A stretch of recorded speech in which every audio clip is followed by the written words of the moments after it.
പുതിയൊരു വീഡിയോയിലേക്ക് എല്ലാവർക്കും സ്വാഗതം. നിങ്ങളിപ്പോൾ ഒരു ജനക്കൂട്ടത്തിനിടയിൽ നിൽക്കുകയാണെന്ന് ഇമാജിൻ ചെയ്യും. ശബ്ദം, ചിരികൾ, സംഭാഷണങ്ങൾ. പക്ഷേ ആ ശബ്ദങ്ങളെല്ലാം സ്ലോലി ഫെയ്ഡ് ആവുന്നു. അവസാനം നിങ്ങൾ മാത്രം ബാക്കി. നിങ്ങൾ ഒരിക്കലെങ്കിലും ഇങ്ങനെ ഫീൽ ചെയ്തിട്ടുണ്ടോ?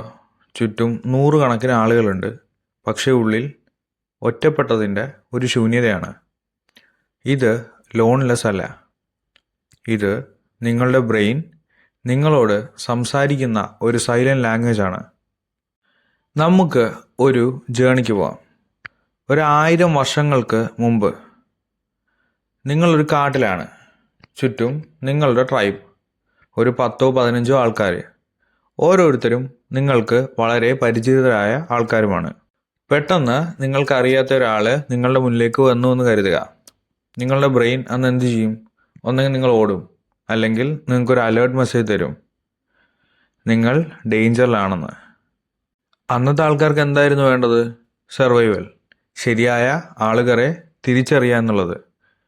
അതുകൊണ്ടാണ് നിങ്ങളുടെ ബ്രെയിൻ ഒരു റൂൾ പഠിച്ചത്: എല്ലാവരും സേഫ് അല്ല, കുറേ ആൾക്കാർ ഉള്ളത് റിസ്ക് ആണ് എന്നുള്ളത്. ഇന്നത്തെ ലോകം നിങ്ങളുടെ ബ്രെയിൻ ഏറ്റവും വേഴ്സ്റ്റ് നൈറ്റ്മെയർ ആയിട്ടുള്ള കാലഘട്ടമാണ്. എന്താണെന്നല്ലേ? നമുക്കിപ്പോൾ പ്രസൻറ്റിനെ കുറിച്ച് സംസാരിക്കാം. നിങ്ങളൊരു വിവാഹത്തിലാണ്, അല്ലെങ്കിൽ ഒരു മാളിൽ നിൽക്കുകയാണ്.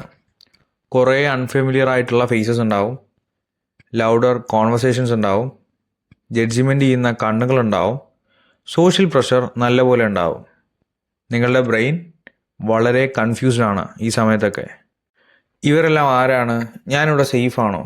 ഞാൻ ഇവിടെ ബിലോങ് ചെയ്യുന്നുണ്ടോ? ഉത്തരം കിട്ടുന്നില്ല. അപ്പോൾ ബ്രെയിൻ എന്തു ചെയ്യും? നിങ്ങളെ പുറത്തേക്കല്ല, നിങ്ങളെ അകത്തേക്ക് തന്നെ കൊണ്ടുപോകും. നിങ്ങളുടെ ശരീരം മാത്രമേ അവിടെ ഉണ്ടാവുള്ളൂ, മനസ്സൊരിക്കലും അവിടെ ഉണ്ടാവില്ല. നിങ്ങൾ പെട്ടെന്ന് നിങ്ങളുടെ ഫോൺ എടുക്കും, ഫോൺ റാൻഡമായിട്ട് സ്ക്രോൾ ചെയ്യാൻ തുടങ്ങും. അല്ലെങ്കിൽ ആരെങ്കിലും നിങ്ങളോട് സംസാരിക്കുമ്പോൾ നിങ്ങളുടെ മൈൻഡ് മറ്റെവിടെയെങ്കിലും ആയിരിക്കും. ഇതൊരിക്കലും ഒരു ശ്രദ്ധക്കുറവല്ല, ഇത് ഒരു ഡിഫെൻസ് മെക്കാനിസമാണ്. നിങ്ങളുടെ ബ്രെയിൻ നിങ്ങളോട് പറയുന്നത് ടു മച്ച്, ലെറ്റ്സ് ഡിസ്കണക്റ്റ്. ഒരു ചെറിയ സീക്രട്ട് പറയട്ടെ. Social interaction is equal to energy cost.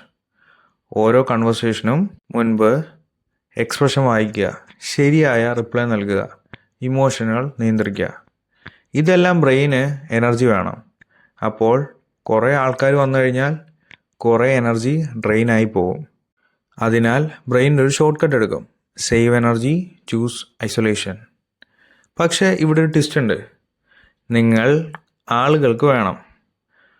ഒരാൾ നിങ്ങളുടെ മനസ്സിലാക്കണം, റിയൽ കൺവെർസേഷൻ വേണം, കണക്ഷൻ വേണം. പക്ഷേ അതേസമയം കുറേ ആൾക്കാർ നിങ്ങളെ എക്സോസ്റ്റ് ചെയ്യുന്നു. അതുകൊണ്ട് തന്നെയാണ് നിങ്ങൾ ലോൺലി ഫീൽ ചെയ്യുന്നത്, ബട്ട് സ്റ്റിൽ എലോൺ ആയിരിക്കാൻ തിരഞ്ഞെടുക്കുന്നതും. ഒരു സമയം ഇമാജിൻ ചെയ്യൂ, നിങ്ങൾ ഒറ്റയ്ക്കിരിക്കുന്നു, ശബ്ദമില്ല, പ്രഷറില്ല. നിങ്ങളുടെ തോട്ട്സ് സ്ലോലി സെറ്റിൽ ചെയ്യുന്നു, നിങ്ങളുടെ മൈൻഡ് ക്ലിയർ ആവുന്നു, നിങ്ങളുടെ ഹേർട്ട് കാം ആവുന്നു. അതുകൊണ്ടാണ് ലോൺനെസ്സിനേക്കാൾ ചിലപ്പോൾ പീസ് നമുക്കുണ്ടാവുന്നത്. അടുത്ത തവണ നിങ്ങൾ ജനക്കൂട്ടത്തിനിടയിൽ ഒറ്റപ്പെട്ടതായി തോന്നിയാൽ ഒന്ന് നിശബ്ദമായി ചിന്തിക്കുക: ഞാൻ ബ്രോക്കൺ ആണോ? അല്ല. എനിക്ക് പ്രോബ്ലം എന്തെങ്കിലും ഉണ്ടോ? ഇല്ല. എൻ്റെ ബ്രെയിൻ എന്ത് ചെയ്യുന്നു? അത് നിങ്ങളെ സംരക്ഷിക്കുകയാണ്. ഈ ലോകം വളരെ ലൗഡാണ്, വളരെ ഫാസ്റ്റാണ്, വളരെ ക്രൗഡഡുമാണ്. പക്ഷേ നിങ്ങളുടെ ബ്രെയിൻ സിംപ്ലിസിറ്റിക്ക് വേണ്ടി ഡിസൈൻ ചെയ്തതാണ്. അതിനാൽ ഒറ്റപ്പെടൽ ഒരു വീക്ക്നെസ് അല്ല, അതൊരു സിഗ്നലാണ്. You don't need more peoples, you need the right space. Make this easy for me to present. Okay, ഇതുപോലെ വീഡിയോസിന് വേണ്ടിയിട്ട് ഫോളോ ചെയ്യാൻ മറക്കണ്ട. ഇനിയൊരു വീഡിയോ വരുന്നവൻ വരെ ബൈ ഫ്രം ദി ടോക്സ്.